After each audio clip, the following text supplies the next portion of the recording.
Nós estamos vivendo no Brasil um capítulo muito importante hoje, uma infiltração muito preocupante no Brasil e nos setores, né, dentro do Brasil que gostam de liberdade e de verdade, que é esse fenômeno aí do guinismo e do eurasianismo, ou seja, algum tipo de segmento da ideologia do Alexander Dugin, né, o escritor russo. Né?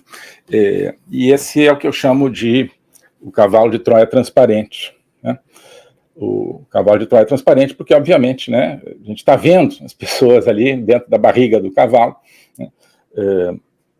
Está vendo, né, que estão armados contra nós, mas, mesmo assim, né, está se deixando entrar esse cavalo de Troia. Então, embora seja transparente, é bom a gente falar um pouco dessa transparência, porque a Troia da direita brasileira, a nossa fortaleza, nossas muralhas, está tão fraquinha, né?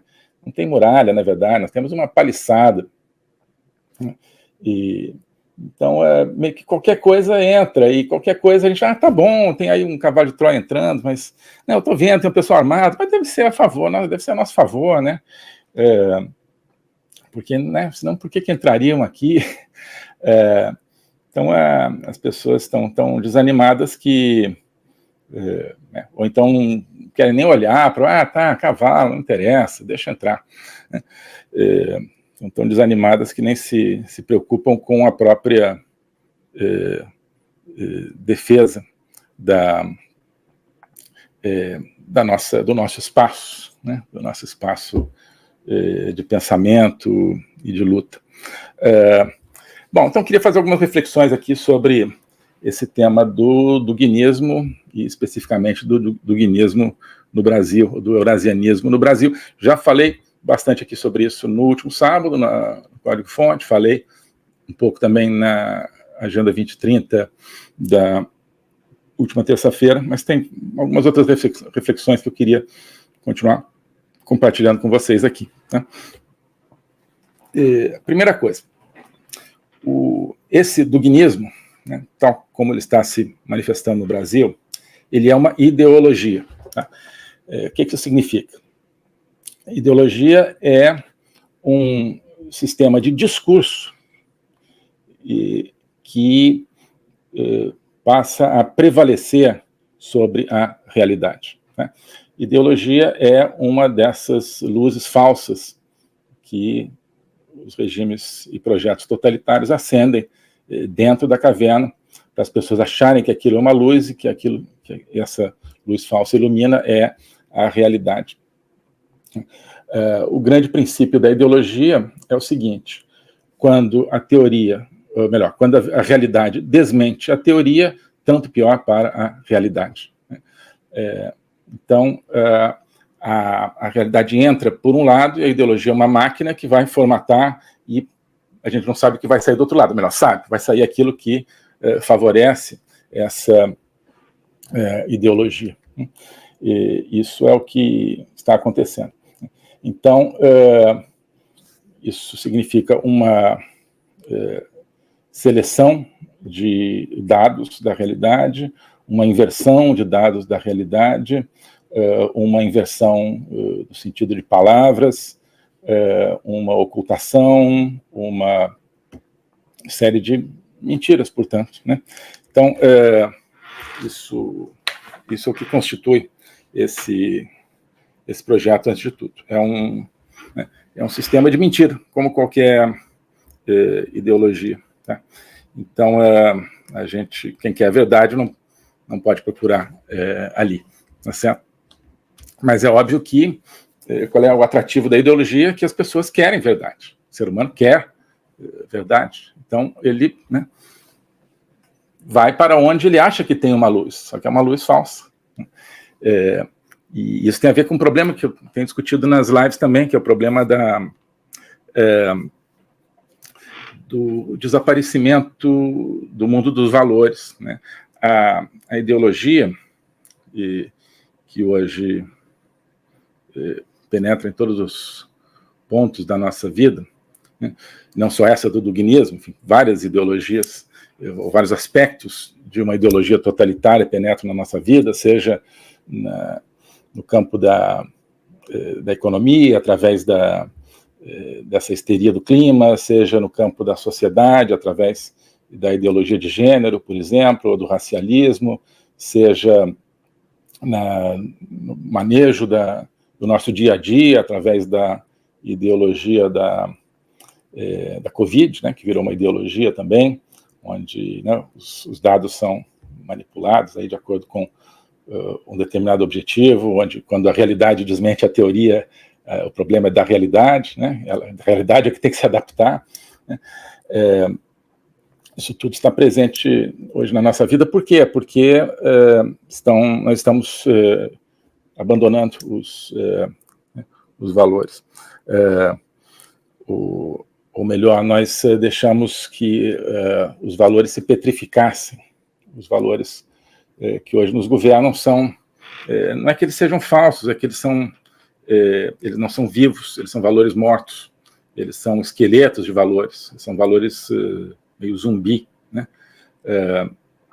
São valores que não dialogam, são valores simplesmente impostos. Então, igualdade, não, tá, vamos ver como é que a igualdade se reflete na realidade, se ela realmente gera coisas boas ou não, né? E nos casos em que ela não gera, é preciso, então, ver se tem outro valor que precisa ser colocado em prática também. Na realidade, no mundo real, os valores muitas vezes conflitam, né? Já falei disso aqui recentemente. E o ser humano precisa navegar entre eles. No mundo da ideologia, não. Você aplica um valor em cada situação, e se existe um conflito lógico, pior para você. Você vai ter que simplesmente seguir o que manda o poder, né? Isso, obviamente, tem a ver com Nietzsche, que é um autor que a gente discute bastante no nosso curso de logopolítica, tá? Nietzsche, ele fala, ao longo de toda a sua obra, da reversão de todos os valores, né? Ou na desvalorização e revalorização de todos os valores, Umwertung aller Werte. E isso por volta de 1888, que ele realmente concentra nisso a sua obra ali nos últimos escritos dele. Isso está inserido numa ideia do Nietzsche de que, olha, ele diz, eu estou prevendo aqui, estou contando como é que vai ser a história dos próximos 200 anos. Isso, então, mais ou menos 1888, quer dizer, então nós estamos aí 112, 130 e poucos anos depois, então nós estamos aí mais ou menos na metade, já passada a metade desse período que o Nietzsche descreveu. Nós estamos no centro aí desse mundo que está vivendo a desvalorização de todos os valores. E os valores estão sendo substituídos por valores falsos. A ideia do Nietzsche era de que era preciso... Enfim, Nietzsche a gente pode ler de várias maneiras, né? Às vezes como se ele estivesse pregando e às vezes como se ele estivesse descrevendo uma realidade com a qual ele não concorda. Às vezes eu acho que é mais essa do que a outra, que é a mais aparente. Mas, de toda forma, ele diz, olha, é preciso abandonar os valores provenientes aí do mundo suprassensível. Isso, ele resume isso na ideia de que Deus morreu, né? Então, ficar apenas com os valores do mundo concreto. Mas eu acho que ele diz isso não pregando. Ele diz, olha, isso aqui é a premissa, é o que o mundo está fazendo, e o que vai acontecer é o que eu vou contar, né? E o que acontece é que o mundo está se perdendo justamente por causa disso. Ao tentar substituir com valores concretos todo o universo de valores provenientes de uma transcendência, de um suprassensível. O que acontece é um apequenamento da humanidade e um desvirtuamento completo da humanidade. Nós estamos vivendo isso e lutando contra isso. Bom, isso dá muito pano para manga, né? Quem quiser desenvolver isso, essa discussão sobre Nietzsche, sobre os valores, está lá no curso de Logopolítica. Logo aqui no começo tem uma mensagem no chat, aqui no YouTube, dizendo como é que é o processo muito simples, para ingressar no curso, que é o principal projeto dentro da nossa, agora, Academia Folha Política. Tá bem? Bom, então, vamos falar mais especificamente, mas tendo presente isso. Tá? Então, quando você lê ou entra em contato com alguma ideia proveniente desse campo, né, que segue Dugin, que segue o eurasianismo, né, no Brasil, no caso, tenha presente isso, que é uma ideologia. Tá? Não é uma interpretação inocente da realidade. Né?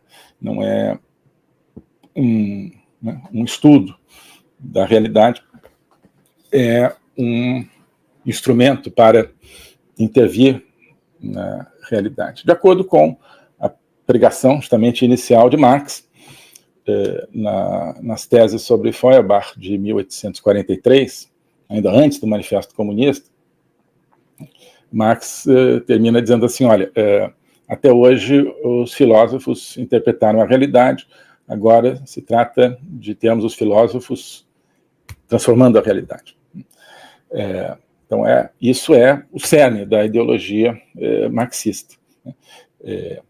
As ideias, segundo eles, estão aí não para a gente entender, e o nosso pensamento não está aí para buscar a verdade. Né?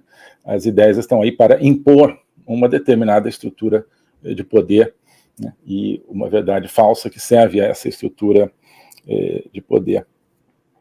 Então, isso acho que é a característica, todas as ideologias, inclusive dessa que nós estamos falando. Né? Bem, o que significa esse duginismo dentro do quadro político brasileiro? Ele, obviamente, atrai pessoas do espectro político da direita, conservador, e que não se satisfaz com uma explicação econômica, né, das coisas, da história, da realidade, e, portanto, não se satisfaz com uma visão liberal, né? Ele apela, claro, a pessoas desencantadas com um determinado estado de coisas no Brasil, com a forma que as coisas tomaram no Brasil. Ele apela, né, basicamente para pessoas que se mobilizaram frente à política nos últimos anos, digamos assim, nos últimos 10 anos, porque queriam uma transformação realmente profunda do Brasil, não pessoas que queriam uma reforma aqui ou outra ali, mas pessoas que tinham uma aversão, ganharam uma aversão profunda à maneira de exercício de poder no Brasil, simbolizada pelos governos do PT, mas não exclusiva desses governos, e pessoas que ao mesmo tempo ganharam uma esperança de que isso pudesse se transformar a partir de uma mobilização popular e a partir, né, do mundo dos valores. Isso é muito importante. Essa direita brasileira, ela se formou não com base assim num projeto de privatizações ou de desregulamentação da economia, embora isso seja importante, mas com base em valores mais profundos e em sentimentos mais profundos, com base num patriotismo muito que toca muito fundo nos brasileiros. Esse é o movimento que estava transformando o Brasil. Deus, pátria, família, não é por acaso que esses são os pilares, muitas vezes repetidos, desse desse movimento, que foi eleitoralmente bem sucedido em 2018, e depois aconteceu tudo o que aconteceu. Mas, portanto, é um movimento que influi, obviamente, imensamente na política, mas ele não é predominantemente político, ele não é uma articulação entre forças políticas com base em apoio de prefeito, de vereador, de deputado, não. Ele temos determinados valores que estão sendo atacados, nós vamos ao contrário, nós vamos defendê-los, vamos atacar aqueles que estão tentando destruí-los. E vamos substituir o mundo podre desses que não têm valores pelos nossos valores. Não deixa de ser um Nietzsche, ao contrário. Nós vamos acabar com esse mundo do valor do dinheiro, do valor da política pela política, política arte do possível, da roubalheira, da corrupção, do crime, da tolerância para com o crime e da intolerância para com a honestidade. Nós vamos acabar com isso, e nós vamos colocar valores que não são apenas valores, digamos, de uma justiça, de uma igualdade, de uma liberdade, mas valores que provêm de um sentimento ligado a realidades transcendentes, ligados a Deus, pátria, família. Todos eles são pontes para o transcendente, Deus, pátria e família, porque são aquelas forças que fazem o homem sair de dentro de si mesmo e se superar a si mesmo, sem deixar de ser a si mesmo, ao contrário, passando a ser ele verdadeiramente. Isso é a direita brasileira, tá? Uma direita baseada nesses valores transcendentes e não num programa de ação político.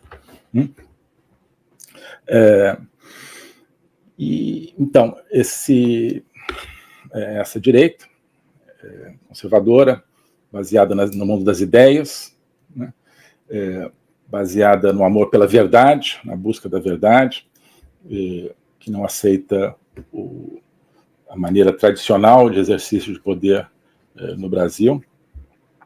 Essa direita viu frustrada todas as suas expectativas, talvez desde 2020, mas muito especialmente desde do ano passado, e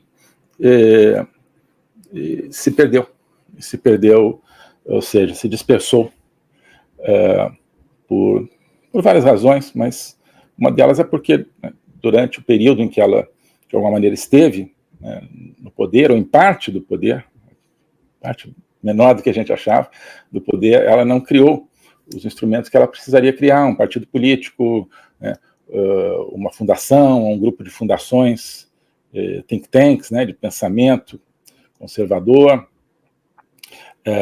sólidos, não fundou canais de televisão, por exemplo, nós tivemos no Brasil, o governo era autoritário. Olha, é o único regime assim, dito autoritário, nunca vi um regime autoritário que não se dota de um partido político, que não tem canal de televisão. Qual é o regime autoritário que não tem canal de televisão, que não tem um canal de comunicação? Não tinha. Não se criou, Então, quando havia embriões disso, foram decepados por outras fontes de poder durante o próprio governo dessa proposta considerada autoritária. Então, isso foi o que aconteceu, uma frustração. E agora uma dispersão, porque não há onde se reunir esse sentimento. Esse sentimento, qual é? Ele ficou sem casa, ele ficou sem teto. Nós temos uma grande direita sem teto no Brasil. Então, tem lá tem a hospedaria do partido X, do partido Y. Então, eu falei, não, tem o PP, tem os republicanos, tem o PL, quer dizer, não são. Quem chega com essas ideias, que são de dezenas e dezenas de milhões de brasileiros, mas chega nessas hospedarias, é tratado a pontapés, ou então é tratado de maneira como se fosse um incômodo, algo totalmente secundário. Então, temos uma grande massa de pessoas desencantadas e, sobretudo, para aquelas que têm mais interesse justamente no trabalho intelectual, no trabalho das ideias, você tem, então, de repente, uma linha que tem uma certa densidade intelectual que apela para essas pessoas, que é esse dogmismo, esse eurasianismo, né, que traz aí uma certa interpretação de mundo, que fala de globalismo, que fala dos problemas da ideologia de gênero, por exemplo.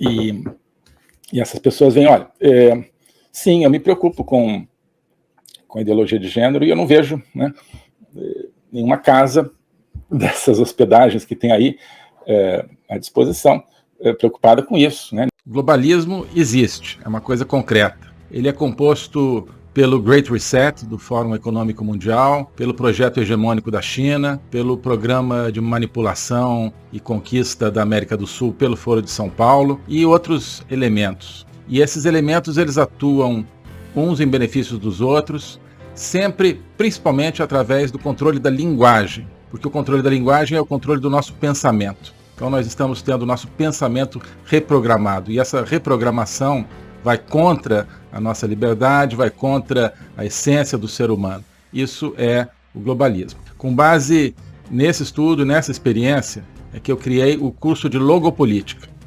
Toda semana eu dou aulas sobre geopolítica, literatura, filosofia, cultura de um modo geral, tudo isso em conjunto formando um espaço de conhecimento que eu denomino a logopolítica, para nós não apenas entendermos a ameaça do globalismo, mas podermos nos contrapor a ela. Se você quiser entrar nesse projeto de conhecer o globalismo e enfrentar o globalismo, clique aqui